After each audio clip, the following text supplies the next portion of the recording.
सो अभी जो क्वेश्चन दिया है, I am trying to solve that question. Again same question, mic off रखो, 1/1 प्लस cos 2x dx। हाँ बोलो। सर मेरा आंसर आ गया, 1/2 10x प्लस 3 है क्या? मैं देखता हूँ, अभी मुझे भी नहीं पता। नीरज लोधी बताओ, ये आंसर है क्या?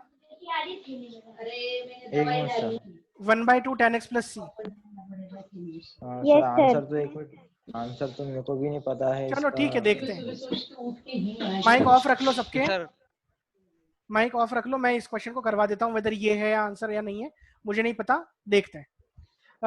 इस क्वेश्चन को करते इसलिए नहीं आया होगा क्योंकि ट्रिग्नोमेट्री के फॉर्मूले पता नहीं होंगे, ठीक है। माइक ऑफ रखो। Again I am saying cos of 2x, ये होता है 2 cos square x, sorry 2 cos square x। Mic off रखो जिसका भी ऑन है mic. 2 cos square x minus 1। यार मैं यहाँ से ऑफ कर दूं क्या माइक सबके? सर ये साहित्य पवार का चालू है। भाई साहित्य पवार यार बंद रखो यार माइक। दिव्यांशी का भी माइक चालू है, दिव्यांशी द्विवेदी माइक बंद रखो तुम्हारा भी।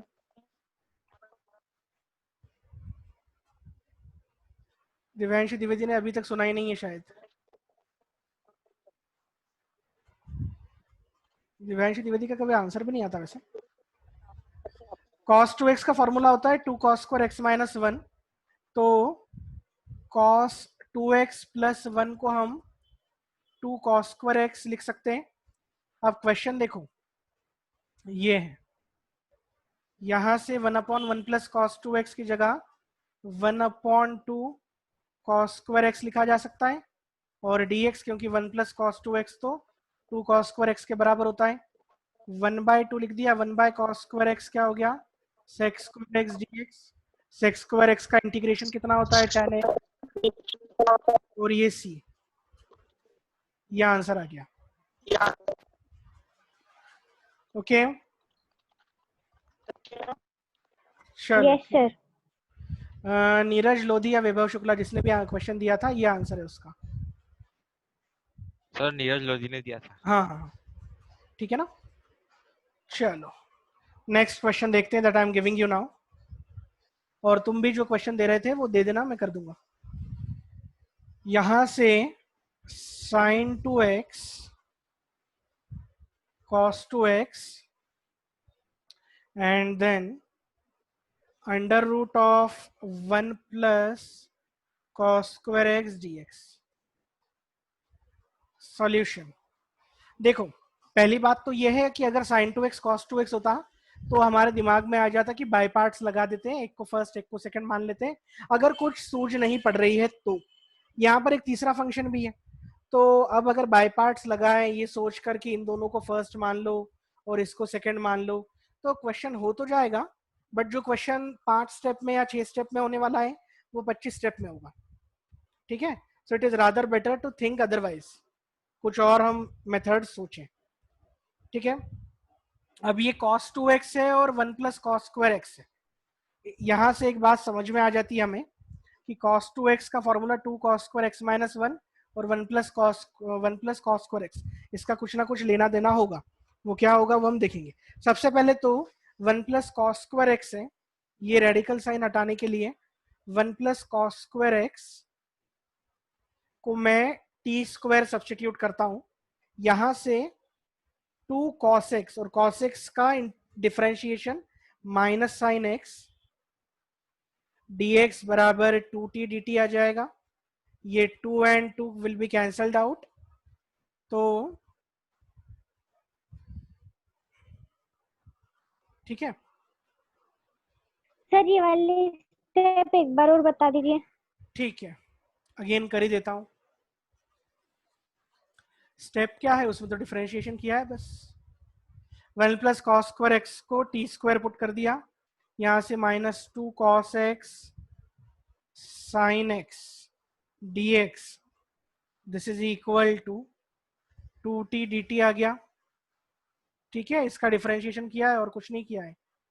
अब देखो साइन 2x का फॉर्मूला होता है 2 sin x D 2 sin x cos x, तो ये तो sin 2x लिखा हुआ है बस, माइनस साइन 2x dx बराबर 2t dt आ गया। तो अब देखो मैंने क्या पुट किया, 1 प्लस कॉस स्क्वायर एक्स को टी स्क्वायर सब्सटीट्यूट किया, तो ये वाला पूरा का पूरा पेयर माइनस आ जाएगा, तो आने तो माइनस हम अपनी तरफ से लगा देंगे, ये तो 2t dt के बराबर आ गया। बचा cos 2x, इसका क्या करें, सो cos 2x मुझे पता है 2 cos स्क्वायर x माइनस 1 होता है। अब यहाँ पर cos स्क्वायर x जो है यहाँ से t स्क्वायर माइनस 1 लिख सकते हैं हम, तो cos 2x की जगह देखो cos स्क्वायर x की जगह t स्क्वायर माइनस 1, तो 2 times of t square minus 1 और ये माइनस 1, तो ये हो जाएगा 2t स्क्वायर माइनस 2 और ये माइनस 1, तो ये 2t स्क्वायर माइनस 3 हो जाएगा। तो cos 2x की जगह 2t स्क्वायर माइनस 3 लग देंगे हम, तो पूरा का पूरा मेरा इंटीग्रेशन वाला जो फंक्शन है वो अब वेरिएबल t में कन्वर्ट हो गया। तो इंटीग्रेशन ऑफ ये जो मेरा था initially, that I am writing down once again, root of 1 plus cos square x dx, ये क्या हो गया, क्योंकि ये तो sin 2x dx ये तो 2t dt हो गया, तो sin 2x की जगह माइनस 2t dt रख देंगे, तो माइनस 2t dt तो बाद में लिखेंगे, cos 2x की जगह क्या लिखेंगे 2t स्क्वायर माइनस 3, फिर 1 प्लस कॉस स्क्वायर एक्स की जगह टी स्क्वायर रखा था हमने, तो root of 1 plus cos x की जगह टी आ जाएगा, और ये डी टी जो है वो लिख देंगे जो इसके साथ आया था। आई होप यहाँ पर कोई दिक्कत नहीं होगी यहाँ तक जो हमने किया उसमें, ठीक है। तो अब मेरा क्वेश्चन, ये माइनस तो बाहर, अब सबको ओपन कर देते हैं, ये माइनस, ये देखो माइनस बाहर, ये 2t और t का मल्टीप्लीकेशन 2t स्क्वायर और 2t स्क्वायर माइनस 3 यहाँ पर, ये माइनस लिखे रहने देते हैं, 2t into 2t square into 2t square, ये तो 4t की पावर 4 हो जाएगा, 2t स्क्वायर माइनस 3 का multiplication it will be minus 6t square, और ये dt अलग अलग कर देते हैं, ये माइनस इसको भी अंदर ले जाएंगे, फिर ये माइनस इसके साथ मिलकर प्लस हो जाएगा, और 6t स्क्वायर dt ये बचेगा, यहां से माइनस बाहर 4 बाहर, t की पावर 4 का इंटीग्रेशन t की पावर 5/5 प्लस 6 बाहर, t स्क्वायर का इंटीग्रेशन t³ 3 प्लस c, ये हमारा आंसर आ गया, पर मेरा वेरिएबल x में था, तो हमने टी स्क्वायर की जगह 1 plus cos square x put किया है, तो t की जगह क्या हो जाएगा root of 1 plus cos square x, तो यहाँ पर -4, t की जगह root of 1 plus cos square x to the power 5/5 plus ये 6/3 है, तो ये 2 हो जाएगा, ठीक है। सो 2 टाइम्स ऑफ t की जगह 1 प्लस कॉस स्क्वायर एक्स और ये क्यूब प्लस सी, ठीक है। या तो इस तरह से आंसर लिख दो, या -4/5, इस 1 प्लस कॉस स्क्वायर एक्स को 1/2 पावर लिखी जा सकती है, तो 1 प्लस कॉस स्क्वायर एक्स की power 5/2 plus 2 times of 1 plus cos square x की पावर 3/2 प्लस सी, तो ये मेरा आंसर आ जाएगा, ठीक है। यहाँ पर किसी को दिक्कत है कुछ? नो सर, मेरा एक क्वेश्चन है, हाँ, integration of 1 minus sine x upon में 1 प्लस साइन एक्स dx। एक मिनट, हाँ तुम मुझे बता देना, एक सेकंड पहले इस क्वेश्चन के रिगार्डिंग बता दो, मैंने जो बताया किसी को दिक्कत थी? No sir. देखो No, sir. क्वेश्चन बड़ा देखकर हम घबराना नहीं है हमें, वैसे ये क्वेश्चन बड़ा था, बट हमें अगर ट्रिग्नोमेट्री के फॉर्मूले पता हो, तो सबसे पहले तो मैंने क्या दिमाग में लगाया कि देखो 1 प्लस कॉस स्क्वायर एक्स को अगर मैं टी स्क्वायर पुट करता हूँ तो 2 पर्पस सॉल्व होते हैं, एक तो ये रेडिकल साइन मतलब स्क्वायर रूट खत्म हो जाएगा जो मेरी प्रायोरिटी है, फिर कॉस स्क्वायर एक्स का डिफरेंशिएशन जो है, मतलब ये अंदर वाली quantity 1 plus cos square x का डिफरेंशिएशन साइन 2x आ जाएगा माइनस साइन 2x। तो ये दोनों पर्पस तो पहली स्टेप में हल हो रहे थे, और फिर हमने ये देख लिया cos 2x का फॉर्मूला, ये हमें याद होने चाहिए। अगर ट्रिग्नोमेट्रिक फॉर्मूले याद नहीं है तो हमें कैलकुलस नहीं समझ में आ सकता। ठीक है, चलो नेक्स्ट देखते हैं। अब नेक्स्ट सवाल, हाँ नेक्स्ट पूछो, क्या क्वेश्चन था, पूछ रही थी तुम? Integration of 1 minus sine x. मुझसे नीरज लोधी ने भी, सर सॉरी वो फोन डिस्चार्ज हो गया था। अच्छा नो प्रॉब्लम, नीरज लोधी ने भी एक क्वेश्चन पूछा है। ठीक है नीरज लोधी, मैं तुम्हारा क्वेश्चन भी कर दूंगा। हाँ पहले तुम्हारा क्वेश्चन पूछ लो, क्या पूछ रही थी तुम? Integration of 1 minus sine x upon में 1 plus sine x dx. 1 minus sine x से ऊपर 1 माइनस साइन एक्स, हाँ, और वो नीचे upon 1 plus sine x. dx। Yes sir, यही क्वेश्चन है ना? यस सर, यही क्वेश्चन है। मतलब ठीक है। जैसे इसमें अपन 1 प्लस साइन एक्स से वो करते हैं ना, क्या? मल्टीप्लीकेशन दोनों साइड, दोनों साइड ऊपर ऊपर नीचे। नीचे, हाँ हाँ, मतलब तो दो इसमें है ना, हाँ पूछो। बुक में 1 माइनस साइन एक्स से किया हुआ है, तो मैंने 1 प्लस साइन एक्स से किया था, तो मेरा आंसर नहीं आया था ऐसा। हाँ तो 1 प्लस साइन एक्स से करोगे तो नहीं आएगा। उसका रीजन ये है कि 1 प्लस साइन एक्स से करोगे तो नीचे जो है वो 1 प्लस साइन एक्स का होल स्क्वायर आ जाएगा। रैशनलाइजेशन का पर्पज ये होता है कि हमारा डिनोमिनेटर छोटा से छोटा हो जाए या फिर खत्म हो जाए। तो इस क्वेश्चन में हम क्या करेंगे कि 1 माइनस साइन एक्स जो है वो तो as it is, 1 plus sine x नीचे एज इट इज, और इसको रैशनलाइज करेंगे तो 1 minus sine x by 1 minus sine x से ऊपर नीचे मल्टीप्लाई करेंगे। अब तुमने जो 1 प्लस साइन एक्स से मल्टीप्लाई किया था ना ऊपर नीचे, उससे 1 प्लस साइन एक्स की पावर 2 नीचे कन्वर्ट हो गया था, तो वो पर्पज सॉल्व नहीं होगा हमारा। यहाँ पर 1 माइनस साइन एक्स का होल स्क्वायर हो जाएगा ऊपर, एंड नीचे हो जाएगा 1 plus sine x 1 minus sine x, तो ये a plus b a minus b, a square minus b square वाली बात हो जाएगी। So it is 1 minus sine square x, तो वो कॉस स्क्वायर एक्स हो जाएगा और dx हो जाएगा। ठीक है, अब या तो सवाल को बड़ा करो या फिर यहीं पर सॉल्व कर लो, जो तुम्हारी इच्छा हो वैसे कर सकते हैं। ठीक है, क्यों, उसका रीजन मैं बताता हूँ। देखो इस क्वेश्चन में इसको मैं अब ऐसा लिख सकता हूँ क्या,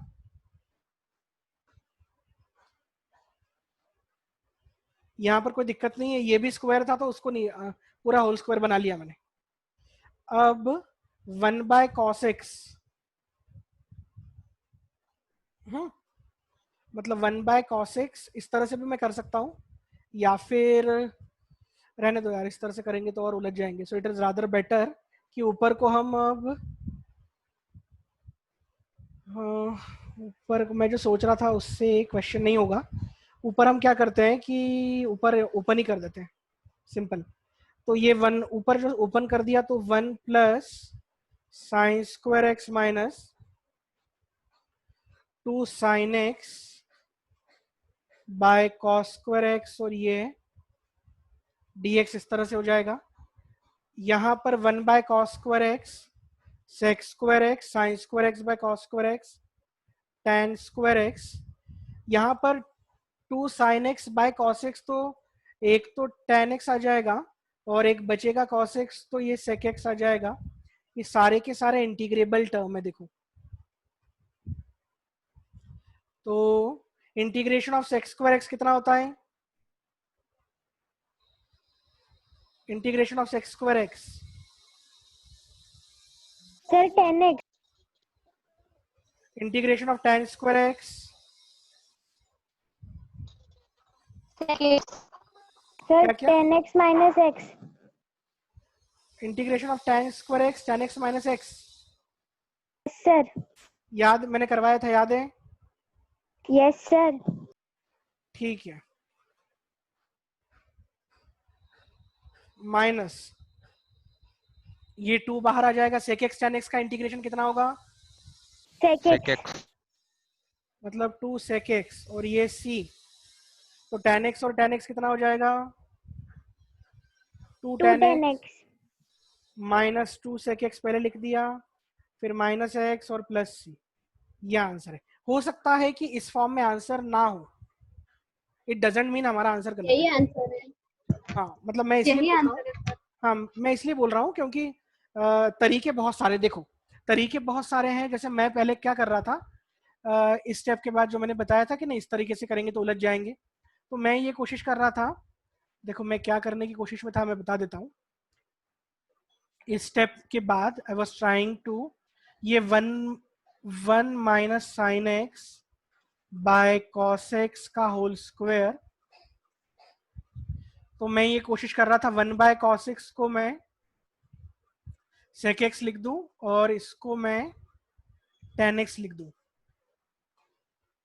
फिर इसका ब्रैकेट ओपन कर दूं, तो sec square x plus tan square x minus 2 sec x tan x, ठीक है ये कर रहा था, यही आ जाता, ठीक है समझ में आया क्या? Yes sir. yes sir देखो यही आ गया ना। तो यस तरीका सर। कोई भी हो सकता है, मुझे उस टाइम पर ऐसा स्ट्राइक हुआ कि नहीं यार ऐसा नहीं करना चाहिए, अगर ऐसा करूंगा तो शायद कुछ बड़ा हो जाएगा, फिर उसके बाद मुझे ऐसा समझ में आया कि नहीं कर सकते। तो देखो इंटीग्रेशन वाला जो चैप्टर है ना, it is all about your practice. कुछ चैप्टर्स होते हैं, जैसे ये इंटीग्रेशन वाला पूरा का पूरा, मैं भी पिछले 8 सालों से अलग अलग इंस्टीट्यूट्स में जेई के लिए पढ़ा रहा हूँ, 2012 से बहुत सारे इंस्टीट्यूट्स में पढ़ाया। बट जब भी मैं कुछ चैप्टर्स करता हूँ, स्पेशली ट्रिग्नोमेट्री, इंटीग्रेशन, मतलब वो डेफिनेट हो या कोई भी हो, मुझे उसको पढ़ना पड़ता है पहले। अगर विदाउट पढ़े मैंने पढ़ा दिया तो मुझे खुद को ही समझ में नहीं आता। तो कुछ चैप्टर्स होते हैं लाइक ट्रिग्नोमेट्री, इंटीग्रेशन, ये सब प्रैक्टिस ओरिएंटेड होते हैं, अगर हम नहीं करेंगे तो भूल जाएंगे, क्योंकि इसमें क्वेश्चन का करने का तरीका होता है। और बाकी पूरे मैथमेटिक्स में एज सच हम बोल सकते हैं कि 60% मैथ्स ऐसा होता है कि अगर हमें कॉन्सेप्ट आता है तो हम कर देंगे, और 40% मैथ्स ऐसा होता है कि हमें अगर उसकी प्रैक्टिस अगर हो तो ही हम कर पाएंगे, ठीक है। मतलब मैथ्स को मैं ना 3-4 पार्ट में डिवाइड करता हूँ। एक पार्ट तो वो समझ लो कि 25% क्वेश्चन वो आते हैं जो प्रैक्टिस वाले होते हैं, जिसकी हमें कंटिन्यूस प्रैक्टिस करनी पड़ती है, जिसमें ट्रिग्नोमेट्री वाला पोर्शन आ गया, इनडेफिनेट इंटीग्रेशन वाला पोर्शन आ गया, ठीक है, या डेफिनेट इंटीग्रेशन वाला पोर्शन आ गया, ये सब। फिर एक पोर्शन ये होता है कि जो इंटेलिजेंस वाला होता है, जिसमें मैं बोलूँगा कि complex numbers, permutation combination, probability, फिर डिटर्मिनेंट मैट्रिक्स, इस तरह के क्वेश्चन होते हैं जो कि आपके इंटेलिजेंस पर डिपेंड करता है। एक पोर्शन होता है कि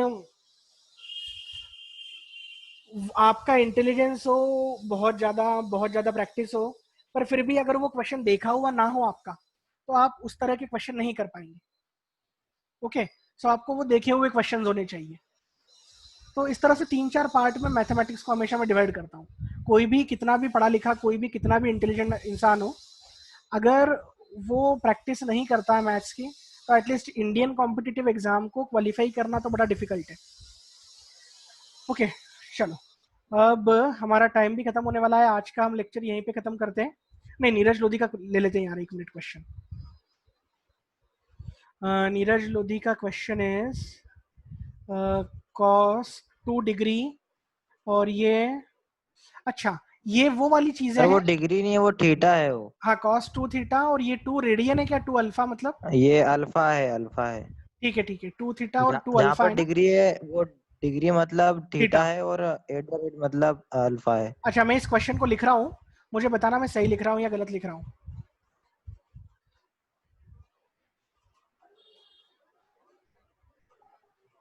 तुम एक काम करो, मुझे क्वेश्चन बोल दो, डिक्टेट करो। Integration of cos 2 theta minus cos 2 alpha, minus, cos 2 alpha हाँ अपॉन में cos theta minus cos alpha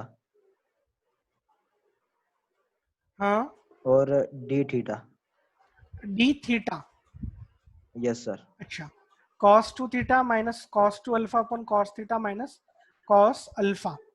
देखो ये cos 2 theta minus cos two alpha cos theta minus cos alpha. अब बात ये है, क्योंकि डिनोमिनेटर में अगर थीटा या सिर्फ अल्फा होता तो हम सेपरेट कर लेते। यहाँ पर क्वेश्चन को देखते से ही मुझे एक स्ट्राइक हो गया, cos of a minus cos of b वाला फॉर्मूला, ऊपर भी और नीचे भी। ऊपर के केस में a मेरा 2 थीटा हो जाएगा, b मेरा 2 अल्फा हो जाएगा, नीचे के केस में a मेरा थीटा हो जाएगा और b मेरा अल्फा हो जाएगा। ठीक है, cos a minus cos b का अगर फॉर्मूला तुम्हें आता है तो इस क्वेश्चन को तुम कर सकते हो। इस क्वेश्चन को बिल्कुल किया जा सकता है। अब मैं ये चाहता हूं कि इस क्वेश्चन को तुम लोग ट्राई करो सर, और इसको मैं नेक्स्ट क्लास में करवाऊंगा। रीजन इज मैंने इस क्वेश्चन की हिंट बता दी है। अगेन एक और बात, जरूरी नहीं है कि मैं जो बता रहा हूँ उसी तरीके से करेंगे। अगर तुम्हें कोई इससे अच्छा तरीका या फिर कोई भी दूसरा तरीका भी समझ में आ रहा हो तो उससे भी कर सकते हो। ओके, सो नेक्स्ट क्लास में इसी Yes, sir. क्वेश्चन से हम स्टार्ट करेंगे। और अगर आज का लेक्चर समझ में कुछ प्रॉब्लम हो तो यू कैन रेफर यूट्यूब वाला चैनल। ठीक है, चलो ओवर करते हैं आज।